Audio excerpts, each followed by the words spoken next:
السلام علیکم. Advocate Muhammad Iqbal Khalid.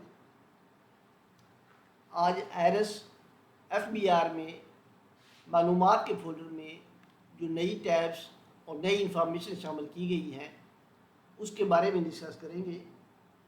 F B are نے مختلف ڈپارٹمنٹ سے ڈیٹا اکٹھا کرنا شروع کر دیا ہے اور یہ تمام آپ کی انفارمیشن، آپ کے بینک اکاؤنٹس، آپ کے بینک ڈپازٹس، آپ کی ودراز تمام ایف بی آر کی پہنچ میں ہے.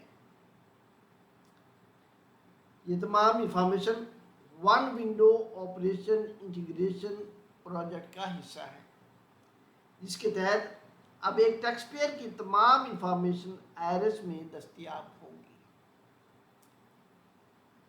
فنانس ایکٹ 2021 میں ایک نیا سیکشن 165A انٹروڈیوس کیا گیا، furnishing on information by banks. Banks کو اور اس طرح کے دوسرے اداروں کو باؤنڈ کیا گیا کہ وہ کسی بھی ٹیکس پیئر کے متعلق اس کی انفارمیشن ایف بی آر کو دیں گے، اور یہ انفارمیشن اس کے ودراج کے متعلق ہوں گی. اور اگر یہ ودراج ایگریگیٹنگ ٹو ₹1 ملین اور more during proceeding calendar month کہ ایک مہینے میں 1 ملین یا اس سے زیادہ جتنے بھی اس کی ودراج ہوں گی، وہ ایف بی آر کی انفارمیشن اس کو بینک دینے کا مجاز پابند ہوگا. اسی طرح سے ڈپازٹس ایگریگیٹنگ ₹10 ملین اور more during the proceeding calendar month, کسی ایک مہینے میں پورے اگر 10 ملین سے زیادہ ٹرانزیکشنز ہوئی ہیں تو اس کی انفارمیشن بینک دے گا ایف بی آر کو. List of payments through bank credit card کے تھرو جو ہے اس کی ٹرانزیکشنز ہو رہی ہیں اس کی انفارمیشن بھی دینے کا پابند ہوگا. Tax deducted by banks on profit on debt کہ بینک پروفٹس پہ جو ٹیکس ڈیڈکٹ ہوتا ہے اس کے بارے میں انفارمیشن دینے کا پابند ہوگا. اس طرح سے یہ تمام کی تمام information F B R 165A section کے تحت تمام بینکوں اور دوسرے اداروں سے یہ حاصل کرنے کا مجاز ہے. اور یہ تمام information NADRA banks, federal excise duty, land record, stock exchange وغیرہ کے ادارے جو ہیں ایف بی آر کو دینے کے پابند ہیں. اور یہ تمام انفارمیشن کسی ایک ٹیکس پیئر کے ایڈوانس ٹیکس کے متعلق ہو سکتی ہیں، ود ہولڈنگ ٹیکس کے متعلق ہو سکتی ہیں، پی او ایس ٹرانزیکشنز کے متعلق ہو سکتی ہیں، ٹریول آف ایئر ٹکٹس کے متعلق کے بارے میں ہو سکتی ہیں. تھرڈ پارٹی انفارمیشن اس میں موجود ہیں کہ پہلے کسی کے پاس کوئی کسی کی انفارمیشن تھی وہ یہاں پہ اب اکٹھی ہوگی. اسی طرح سے بینک پروفٹس پہ جو ٹیکس کٹ رہا ہے اس کے بارے میں ہے. اور اس طرح سے یہ تمام کی انفارمیشن ایف بی آر کے ساتھ لنک کر دیا گیا ہے. ہم آئرس میں لاگ ان ہوتے ہیں، لاگ ان ہونے کے بعد ایف بی آر کے معلومات کے فولڈر میں آتے ہیں اور ایسٹس انکوائری کے فولڈر میں ہم یہاں پہ آتے ہیں. پہلے معلومات کے فولڈر میں vehicles, payments and with holdings, اور اس کے بعد پراپرٹیز وغیرہ کی انفارمیشن یہاں پہ موجود ہوتی تھی. اب bank deposits, bank withdrawals, profit on bank deposits, international air travels, credit cards کے متعلق یہ تمام کی انفارمیشن یہاں پہ موجود ہوگی. اس طرح سے اور بھی انفارمیشن جو ہیں ایسا وقت کے ساتھ یہاں پہ اکٹھی ہونا شروع ہو جائیں گی. اب بینک ڈپازٹس جو ہیں وہ کسی بھی پرسن کے کسی بھی ایک مہینے میں ٹوٹل کتنے ڈپازٹس ہیں وہ یہاں پہ موجود ہوں گے. اسی طرح سے ہر ایک بینک کی ہر مہینے کی جو میکسیمم ٹرانزیکشنز ہیں اور وہ تھریش ہولڈ سے زیادہ ہے وہ یہاں پہ موجود ہوگی. اس طرح سے بینک ودراز کی انفارمیشن یہاں پہ موجود ہوگی.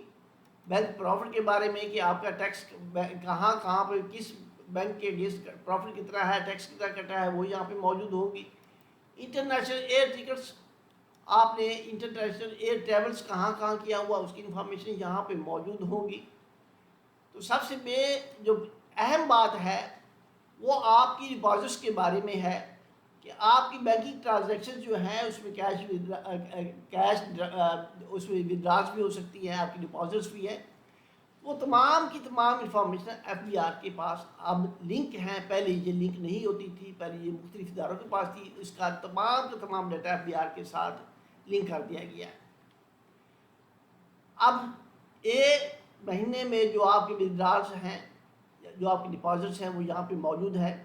انکم ٹیکس ریٹرن پریپیئر کرتے ہوئے آپ کو اس بات کا خیال رکھنا ہوگا کہ آپ کے ٹوٹل ڈپازٹس کتنے ہیں، پورے سال میں کتنے ڈپازٹس ہیں، کیونکہ جب بھی کوئی نوٹس جنریٹ ہوتا ہے تو سب سے پہلے بینک سٹیٹمنٹ آپ سے ریکوائر کی جاتی ہے، اور اس کی ٹوٹل جو ڈپازٹس ہیں ان کو آپ کی انکم تصور کیا جاتا ہے، اور آپ کی انکم ٹیکس ریٹرن سے اس کو ریکنسائل کیا جاتا ہے، اور ڈفرینس کی صورت میں جو ڈفرینس ہے اس کو آپ کی انکم کنسیڈر کرتے ہوئے ٹیکس لگا کے پینلٹی اور ٹیکس آپ سے وصول کیے جاتے ہیں۔ یہ ایف بی آر کے آپ کی ریٹرن کا آڈٹ کرنے کا طریقہ ہے۔ لہٰذا آپ کو آپ کی بینک سٹیٹمنٹ میں موجود، اپنے تمام بینکس میں موجود جو ٹوٹل ڈپازٹس ہیں ان کی ریکنسیلیشن بنانا ہوگی۔ اس میں آپ کی ریٹرن میں جو آپ کی انکم آ گئی ہے اس انکم سے اس کو ریکنسائل کرنا ہوگا، اور جتنی انفارمیشن وہاں پہ موجود ہیں وہ تمام کی تمام آپ کی انکم ٹیکس ریٹرن اور آپ کی بینک سٹیٹمنٹ جو ہے اس کے ساتھ ریکنسائل ہونی چاہیے۔ ڈیفرنس کی صورت میں آپ کو ایف بی آر سے آٹو جنریٹڈ نوٹسز کا سامنا کرنا پڑ سکتا ہے۔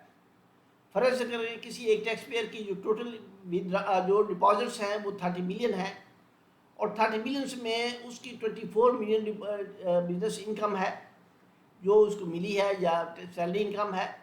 اس کے علاوہ بقایا جو ہے 4 ملین جو ہے اس کا وہ کسی کا لون لیا ہے وہ اس میں شامل ہو جائے گا، اور کہیں سے آئے ہیں تو اس کی انفارمیشن اس کے پاس ہونی چاہیے، اور وہ اس کی بینک اسٹیٹمنٹ کا پارٹ ہونی چاہیے، تاکہ کسی بھی قسم کی ڈفرینس کی صورت میں آپ کے پاس ایف بی آر کا نوٹس آئے تو آپ کو آسانی سے اس کا جواب دے سکیں۔ اور یہ ساری چیزیں اگر آپ کی بینک اسٹیٹمنٹ آپ کی بینک اسٹیٹمنٹس اور آپ کی انکم ٹیکس ریٹرن آپس میں ریکنسائل ہوں گی تو، اور آپ کے ڈپازٹس ریکنسائل ہوں گے تو آپ کو نوٹسز کا سامنا نہیں کرنا پڑے گا۔ لہٰذا کوشش یہ کیجیے کہ اپنی جو اپنی انکم ٹیکس ریٹرنز ہیں وہ کسی اچھے کنسلٹنٹس کے تھرو کرائیں، تاکہ کسی ڈیفرنس کی صورت میں آپ کو پرابلمس کا سامنا نہ کرنا پڑے۔ پہلے تو یہ چیزیں چلتی رہیں، ہم بغیر دیکھے بھی انکم ٹیکس ریٹرن جو ہے 2 لوگ جو ہے وہ سبمٹ کرتے رہے۔ جب ہم اپنے کلائنٹس کا انکم ٹیکس ریٹرن ہوتی ہے تو ہم ان سے پراپر ویلتھ اسٹیٹمنٹ اور بینک اسٹیٹمنٹس لیتے ہیں جس کی انفارمیشن تمام کی تمام انکلوڈ کی جاتی ہے۔ تو لہٰذا اس کو پارٹ بنائیے، تمام انفارمیشن اکٹھی کیجیے، مختلف یہ بڑی ٹرانزیکشنز جو ہیں ان سے بچنے کی کوشش کیجیے، اور اس کا تمام ڈیٹا اپنے پاس محفوظ رکھیے تاکہ کوئی نوٹس آئے تو آپ اس کا پراپر جواب دے سکیں۔ تھینک یو، جزاک اللہ۔